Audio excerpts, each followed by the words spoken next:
Olá, meus irmãos, Deus os abençoe, em nome de nosso Senhor Jesus Cristo. É mais um privilégio para mim estar aqui para essa conversa e hoje eu quero comentar alguns parágrafos da mensagem A Era de Esmirna e também a mensagem Confronto de Josué com Efésios e apoiá-lo com o Salmo 139. Quero falar a respeito de que cada um de nós que estávamos em Cristo desde antes da fundação do mundo, nós fizemos parte dos eternos pensamentos de Deus. E agora nós estamos assentados em lugares celestiais em Cristo. Ou seja, se viemos da eternidade, nós estamos agora posicionados no corpo de Cristo, que está assentado em lugares celestiais. Veja, a verdadeira igreja, ela é totalmente uma obra do Espírito Santo. Veja, ela é sobrenatural, veja, e Ele cuida dela como Ele cuida de si mesmo, do seu próprio corpo. Ninguém despreza seu próprio corpo, disse o apóstolo São Paulo. Antes o alimenta e o cuida como Cristo e a igreja. Veja, tudo que acontece aqui, nesse mundo visível, com o que é chamado o corpo de Cristo, veja, isso são cuidados que o Espírito Santo tem com o seu corpo, que é a igreja. Veja o Salmo 139, a partir do verso 14, onde Davi expressa esses pensamentos, e depois São João, capítulo 6, verso 37. Veja, eu te louvarei porque de um modo terrível e tão maravilhoso fui formado. Maravilhosas são as tuas obras, e a minha alma o sabe muito bem. Os meus ossos não te foram encobertos quando no oculto fui formado e entretecido como nas profundezas da terra. Os teus olhos viram o meu corpo ainda informe, e no teu livro todas essas coisas foram escritas, as quais iam sendo dia a dia formadas, quando nem ainda uma delas havia. E quão preciosos me são, ó Deus, os teus pensamentos. Então, a pergunta é, são os eternos pensamentos de Deus, ou são eternos os pensamentos de Deus? Veja, quão grandes são as somas deles. Se as contasse, seria em maior número do que a areia. Quando acordo, ainda estou contigo. Então veja, a igreja, ela sempre esteve nos pensamentos de Deus. Veja, ela estava lá, veja, em forma de uma semente. Veja, e aquela semente foi expressada. Veja, e cada um de nós veio a ser manifestado no tempo, dentro da estação, veja, num lugar específico da geografia terrestre. Veja, fomos colocados aqui através de um pai e de uma mãe.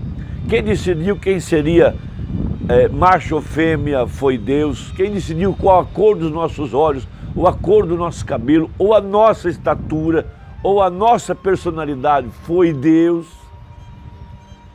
E se Ele decidiu quando nós viríamos à Terra, quem seríamos, Ele também decidiu cada dia da nossa vida. Ele decidiu cada coisa a respeito da nossa existência. Veja, isso dá aos pensamentos de Deus a qualidade de eterno. Veja, então o profeta, na era da igreja de Esmirna, página 126 a seguir, em São João 6,37 ele diz, e até o 44 ele fala, todo que o Pai me dá virá a mim, e o que vem a mim de maneira nenhuma o lançarei fora. Ninguém pode vir a mim se o Pai que me enviou o não trouxer, e eu o ressuscitarei no último dia. Veja, vir a mim é vir a Cristo, vir a palavra, porquanto Ele e a palavra são um só. Não ir a uma denominação, ou pertencer a alguma organização, ou fazer parte de uma lista seleta, de algum grupo de homens que diz a você que você pode entrar ou não pode entrar. Essas coisas são coisas estúpidas.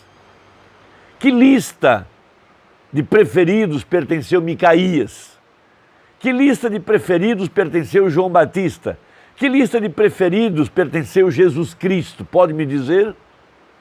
Veja, a mente humana, ela quer se passar por um filtro, quer se passar como que os donos da verdade, que só a verdade deles é que vale e assim por diante. Irmão, a única verdade que existe é a que está na palavra.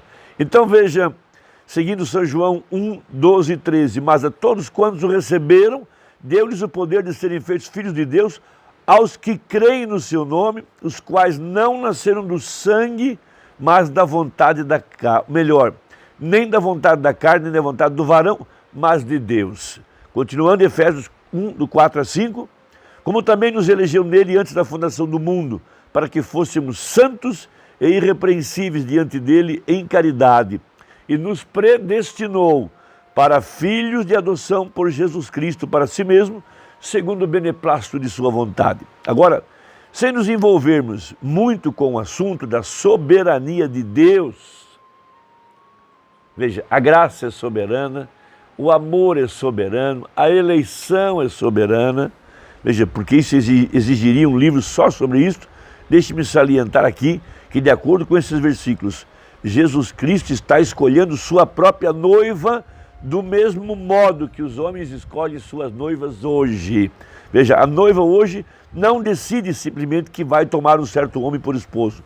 Não, senhor, é o noivo que decide e escolhe uma certa mulher para ser sua noiva. São João 15,16. Não me escolhestes vós a mim, mas eu vos escolhi a vós. Ora, de acordo com a palavra de Deus, a noiva foi escolhida antes da fundação do mundo.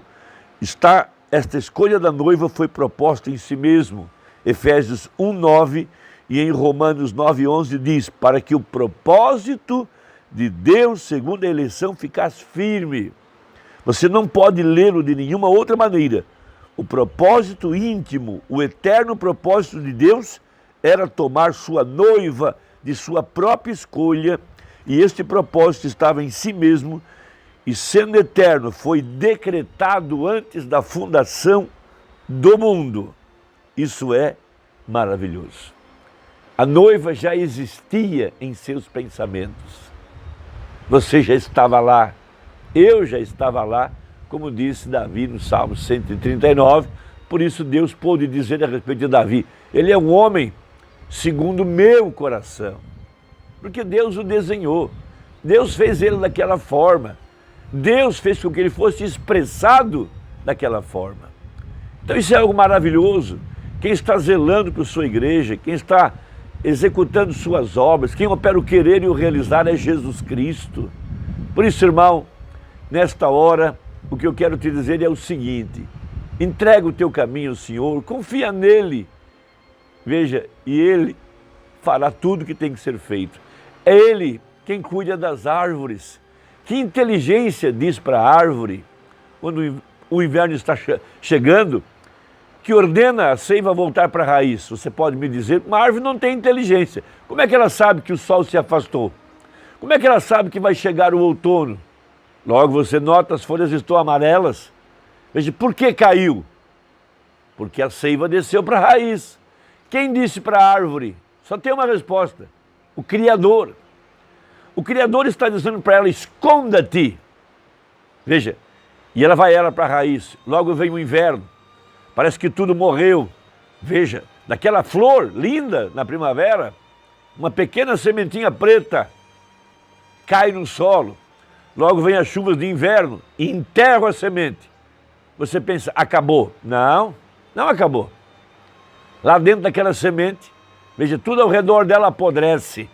Sim, logo o sol começa a se aproximar e o sol chama ela para fora.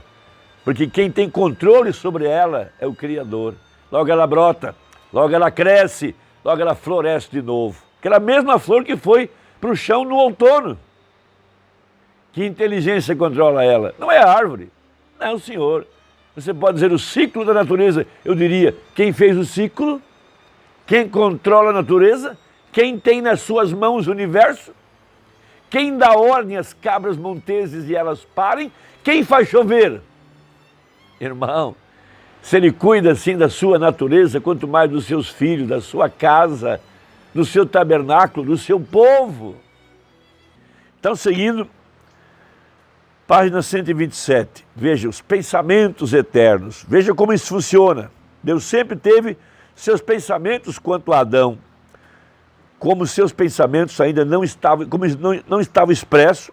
Veja, o Salmo 139, 15 e 16, lhe dará uma pequena ideia disso. Os meus ossos não te foram encobertos, quando no oculto fui formado, e entretecido como nas profundezas da terra. Os teus olhos viram o meu corpo ainda informe, e no teu livro todas essas coisas foram escritas, as quais iam sendo dia a dia formadas, quando nem ainda uma delas havia.